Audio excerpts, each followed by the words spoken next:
नमस्कार, नेशन 360 में आपका स्वागत है। मैं हूं अनुराग दीक्षित। नेशन 360 में आज बात बांग्लादेश की, जहां लगातार हिंदुओं को निशाना बनाया जा रहा है। इस खबर से जुड़े हर पहलू से आपको रूबरू करवाएंगे। नेशन 360 में बात बांग्लादेश में हिंदुओं पर हो रहे अत्याचार की।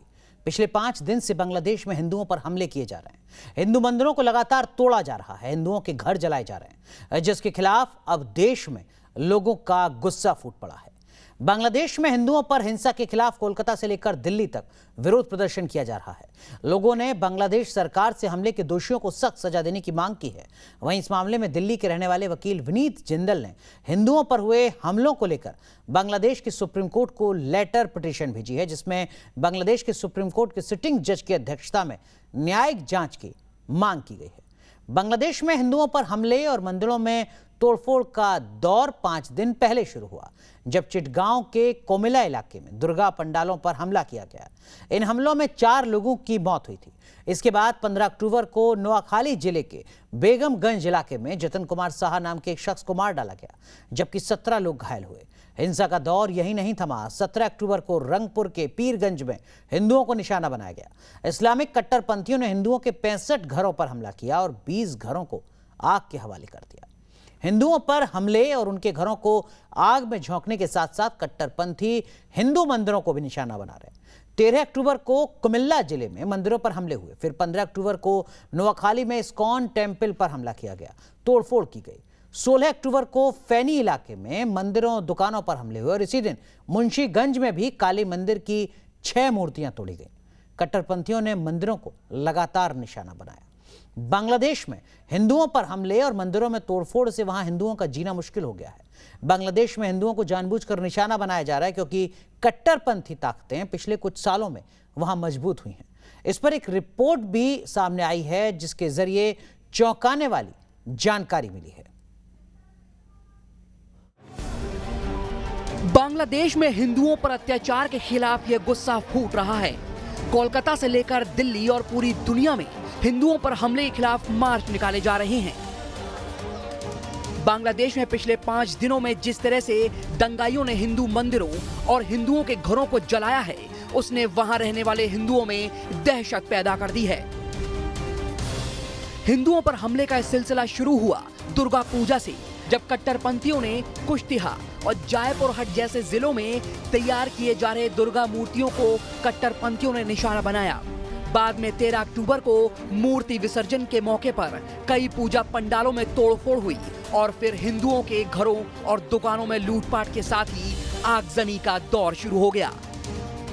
अब तक बांग्लादेश के 22 से ज्यादा जिलों से हिंदुओं के खिलाफ हिंसा की घटनाएं सामने आ चुकी हैं, जबकि हिंदुओं के 150 से ज्यादा दुर्गा पूजा पंडाल और इस्कॉन मंदिर में तोड़फोड़ और आगजनी हुई है। कई हिंदुओं की हत्या कर दी गई है तो कई लापता बताए जा रहे हैं।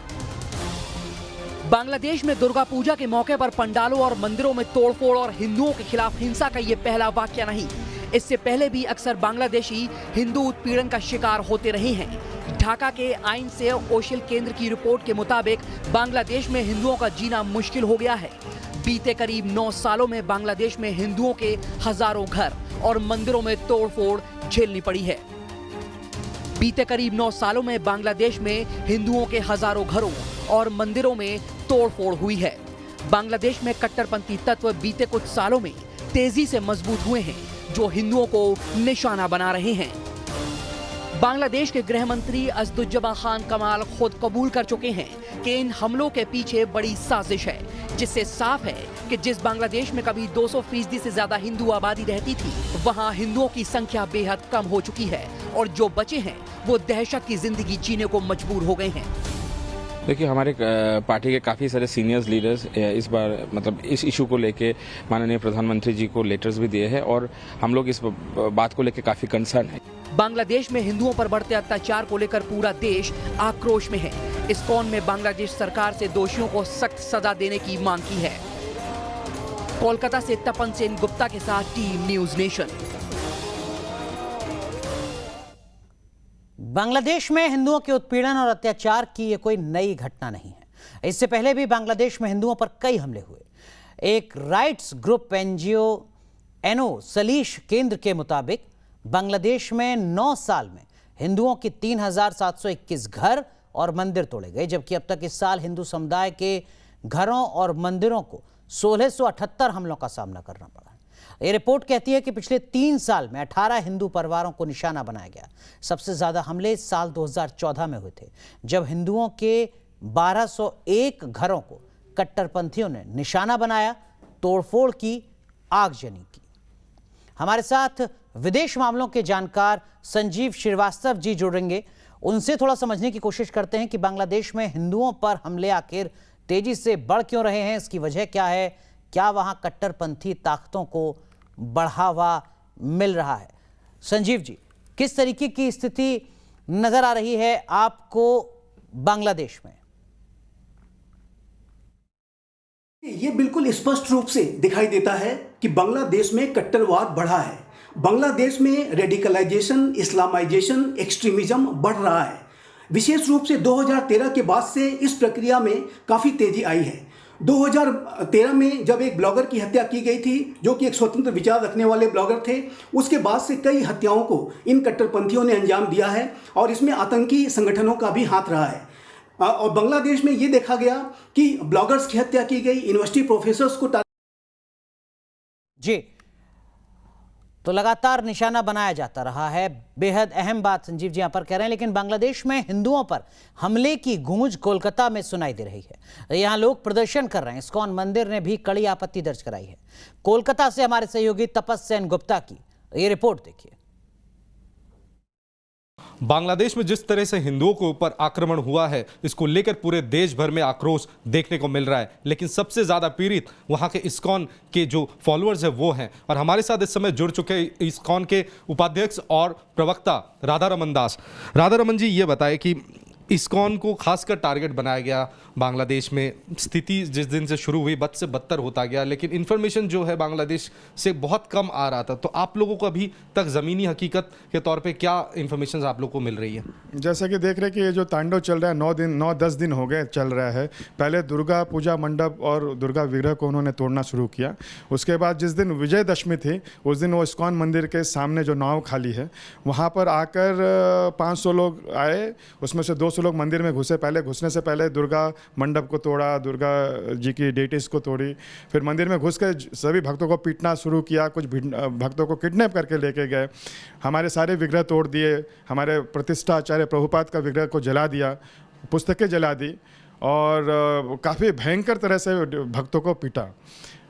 उसमें से 2 जन मारे गए। नेक्स्ट दिन हमको एक भक्त जिसको किडनैप करके लेके गए थे, उसकी बॉडी जब तालाब में तैरती हुई दिखी तब हमें पता चला। फिर ये सब हम लोग को उस समय उसी दिन शाम को खबर मिल गई। लेकिन फिर वहाँ पर अभी एक डिवोटी का बहुत बड़ा कंसर्न ये है, जैसे आज सवेरे 5:30 बजे उन्होंने अचानक फ़ोन किया वहाँ के नवाखाली के जो अध्यक्ष हैं। वो बोले कि स्थिति अभी भी बहुत ही चिंताजनक है। वीडियो जर्नलिस्ट सुमित सरकार के साथ तपस सेन गुप्ता, न्यूज़ नेशन, कोलकाता। तो बांग्लादेश में किस तरीके से कट्टरपंथी हिंदुओं को निशाना बनाकर उन्हें देश छोड़ने को मजबूर कर रहे हैं, इन आंकड़ों के जरिए आपको समझाते हैं। साल 1951 में बांग्लादेश, जो जब पूर्वी पाकिस्तान था, वहां हिंदुओं की आबादी 22% थी। 20 साल बाद बांग्लादेश बनने के वक्त यानी साल 1974 में वहां हिंदुओं की आबादी 13.5% रह गई, यानी बड़ी संख्या में पलायन हुआ। इसके बाद लगातार यहां हिंदुओं की आबादी कम होती चली गई। साल 1981 में हिंदुओं की आबादी लगभग 12% थी। 1991 में ये 10.5% पहुंची। साल 2001 में 9.3% और साल 2011 आते आते यहाँ हिंदुओं की आबादी महज 8.5% थी, जिसमें अब और कमी आ चुकी होगी। इससे साफ है कि कट्टरपंथियों की दहशत में हिंदू परिवार बांग्लादेश छोड़ने को मजबूर हैं। बांग्लादेश में कट्टरपंथियों के बढ़ते जुल्म से देश के हिंदू संगठन भी गुस्से में हैं। विश्व हिंदू परिषद ने कोलकाता में प्रदर्शन किया, बांग्लादेश सरकार से हिंदुओं पर हो रहे अत्याचार को रोकने की मांग की। इस मामले पर बुधवार को विश्व हिंदू परिषद बांग्लादेश हाई कमीशन से मुलाकात भी करेगी।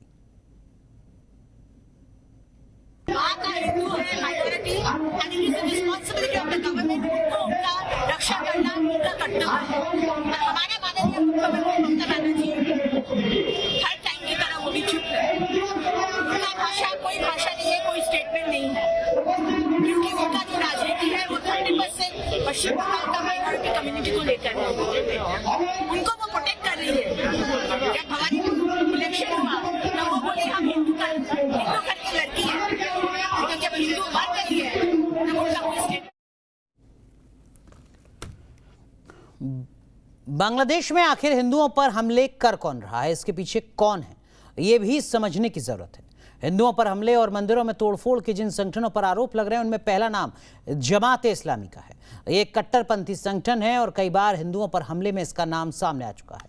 वहीं रंगपुर में हिंदुओं के घर जलाने में जिस संगठन का नाम सामने आया है वो इस्लामी छात्र शिविर, ये एक तरीके का छात्र संगठन है जो इस तरीके की वारदातों को अंजाम देता रहा है। इसके साथ साथ बांग्लादेश में हिंदुओं पर हमले और मंदिरों पर तोड़फोड़ के मामलों में बांग्लादेश सरकार भी कार्रवाई कर रही है। बांग्लादेश पुलिस ने इस मामले में अब तक 71 केस दर्ज किए हैं। पुलिस ने 5 दिन में 450 लोगों को मंदिर में तोड़फोड़ और अफवाह फैलाने के लिए गिरफ्तार किया है। बड़ी बात यह कि खबर सामने आ रही है कि आने वाले वक्त में भी कुछ और गिरफ्तारियां हो सकती हैं। तो लगातार बांग्लादेश सरकार की तरफ से यह भरोसा दिलाया जा रहा है कि वो सख्त एक्शन ले रही हैं। एक्शन किस तरीके से नजर आता है इसका इंतजार पूरा भारत कर रहा है। एक छोटा सा ब्रेक यहां पर ले रहे हैं, तुरंत हाजिर होते हैं। बांग्लादेश में हिंदुओं पर हमले और मंदिरों पर तोड़फोड़ की पूरी दुनिया में निंदा हो रही है। अमेरिका ने इसकी कड़ी निंदा करते हुए कहा है कि सभी धर्म चुनने की आज़ादी और मानवाधिकारों का इस्तेमाल हर मुल्क में होना चाहिए, ऐसे हमलों पर लगाम लगनी चाहिए। न्यूयॉर्क में लगातार ये कहा गया है कि बांग्लादेश में अल्पसंख्यक हिंदुओं पर जो हमले हो रहे हैं वो रुकने चाहिए। अमेरिका की तरफ से कहा गया है कि बांग्लादेश में अल्पसंख्यक हिंदुओं पर हो रहे हमले उसके संविधान में निहित मूल्यों के खिलाफ है। बांग्लादेश सरकार को निष्पक्ष जांच सुनिश्चित करने की जरूरत है। तस्वीरें हम आपको दिखा रहे हैं। वहीं दूसरी तरफ संयुक्त राष्ट्र ने भी हमलों की निंदा की है। याचिका में बांग्लादेश सुप्रीम कोर्ट से बांग्लादेश में हिंदू मंदिरों की सुरक्षा सुनिश्चित करने की मांग की गई। इसमें बांग्लादेश सुप्रीम कोर्ट से हिंदुओं के खिलाफ हिंसा का शिकार हुए पीड़ित परिवार को 1 लाख का मुआवजा देने की मांग भी की गई है। वहीं संयुक्त राष्ट्र यानी यूनाइटेड नेशंस ने इस हमले की निंदा की है। संयुक्त राष्ट्र के रेजिडेंट कोऑर्डिनेटर मिया सेप्पो ने कहा है कि बांग्लादेश में अल्पसंख्यक हिंदुओं पर हमले उसके संविधान में निहित मूल्यों के खिलाफ है। प्रधानमंत्री शेख हसीना की सरकार को घटनाओं की निष्पक्ष जांच सुनिश्चित करने की जरूरत है। अमेरिका ने बांग्लादेश में हिंदुओं पर हमलों की घटनाओं की निंदा की। अमेरिका ने बांग्लादेश में अल्पसंख्यक हिंदू समुदाय के लोगों पर हाल में हुए हमलों की घटनाओं की निंदा की है। विदेश मंत्रालय के प्रवक्ता ने कहा है कि धर्म चुनने की आज़ादी मानवाधिकार है। दुनिया के हर एक इंसान, फिर चाहे वो किसी भी धर्म का हो, आस्था को मानने वाला हो, उसे अपने अहम पर्व मनाने के लिए सुरक्षित महसूस कराना सरकारों की जिम्मेदारी है। विदेश मंत्रालय ने यह भी कहा है कि बांग्लादेश में अल्पसंख्यक हिंदू समुदायों पर जो हमला हो रहा है अमेरिका उसकी निंदा करता है। ये तस्वीरें हम आपको दिखा रहे हैं, ये दुनिया के अलग अलग हिस्सों के प्रदर्शन की तस्वीरें हैं जहां हर कोई मांग कर रहा है कि बांग्लादेश में अल्पसंख्यकों को यानी हिंदुओं को सुरक्षित माहौल दिया जाए। नेशन 360 में आज के लिए बस इतना ही। आप बने रहिए न्यूज़ नेशन के साथ।